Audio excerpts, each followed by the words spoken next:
여러분 안녕하십니까? 명지대학교 이영공 교수입니다. 자, 여러분 경제신문 쉽게 읽도록 제가 경제용어 해설해 드리고 있습니다.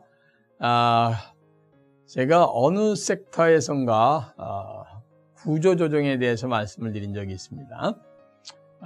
구조조정은 사실은 나쁜 표현이 아니라고 말씀을 분명히 드렸습니다. 리스트럭처링이라는 것은 봄, 여름, 가을, 겨울에 따라서 전반적으로 옷을 갈아입는 것과 마찬가지다. 근데 이번에 다운사이징이라는 얘기는 조금 부정적인 측면이 강한 면이죠. 다운사이징은 전체적인 규모를 줄여가는 구조조정을 다운사이징이다 이렇게 얘기합니다. 그러니까 부서가 5개가 있던 거를 3개로 통폐합을 한다든지 50명의 직원이 있던 거를 30명으로 본부를 줄인다든지 기업의 그룹 숫자가 5개였는데 3개로 줄인다든지 하는 것을 전반적으로 다운사이징이다 이렇게 얘기를 하죠. 그래서 다운사이징은 구조조정 중에 좀 더 긍정적 구조조정이 아니라 부정적 구조조정을 얘기할 때 우리는 다운사이징이라는 말을 많이 쓰게 됩니다. 이게 뭐 덩치가 줄어드는 거는 결국 좋은 거 아니잖아요. 또 종업원의 숫자가 줄어드는 거는요. 자, 그리고요, 이번엔 스핀오프라는 얘기가 많이 나오죠. 스핀오프. 스핀은 돈다는 얘기고, 오프는 떨어져 나간다는 뜻이거든요. 회사 분할, 이런 방법이 여러 가지가 있는데, 그 중에 한 방법입니다. 우선 기업 분할이 무엇입니까? 기업을 나누는 거죠. 이 기업이 커지다 보면은요, 기업을 하나로 유지하기가 곤란해지기 시작합니다.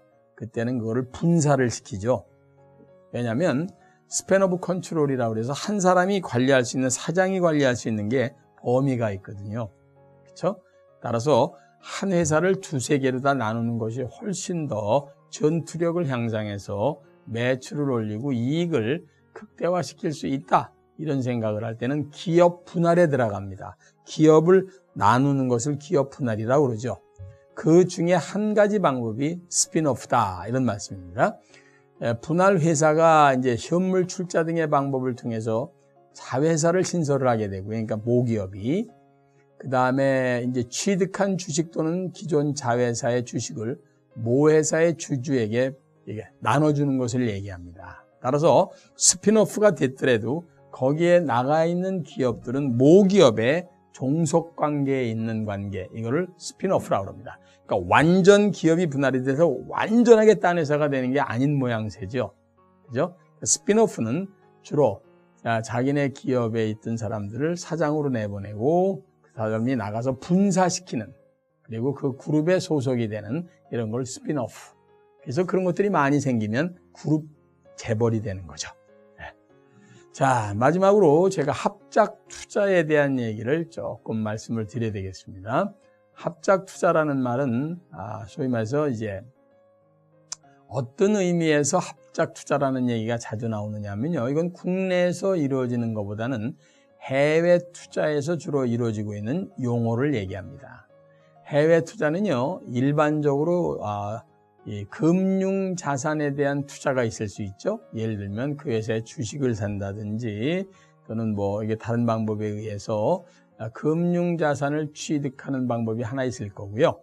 그리고 직접 나가서 공장을, 대지를 사서 공장을 세우고 종업원들을 뭐 고용을 해서 생산 시설을 깔고 그 안에서 나름대로 투자를 하는 방법이 있을 수 있을 겁니다. 그렇죠? 이때 합작 투자라는 것은 금융자산을 사는 게 아니고 직접 현지에 가서 할 때 그때 나타나는 형태 중에 하나를 합작 투자라고 그러는데, 현지에 있는 자본과 함께 합쳐서 공동으로 해서 투자를 해서 기업을 경영하는 것을 일반적으로 합작 투자다 이렇게 얘기합니다. 그러니까 여기 한국에 있던 기업들이 중국에 공장을 세운다 그러면 중국에 있는 현지의 기업에 있는 사장과 50대 50으로 돈을 내서 현지에다가 대지를 사고 공장을 짓고 기술은 내가 되고 또는 마케팅은 내가 책임지고 생산은 당신이 책임지쇼. 이런 일들을 양쪽에서 서로 공동으로 작업을 한다는 뜻에서 합작, 그리고 영어로 이거를 조인트 벤처다 이렇게 얘기하니까 여러분들께서 잘들 이해를 하시면 될 것 같습니다. 요즘에 합작 회사가 워낙 많아지고 있는 시대라 설명드렸습니다.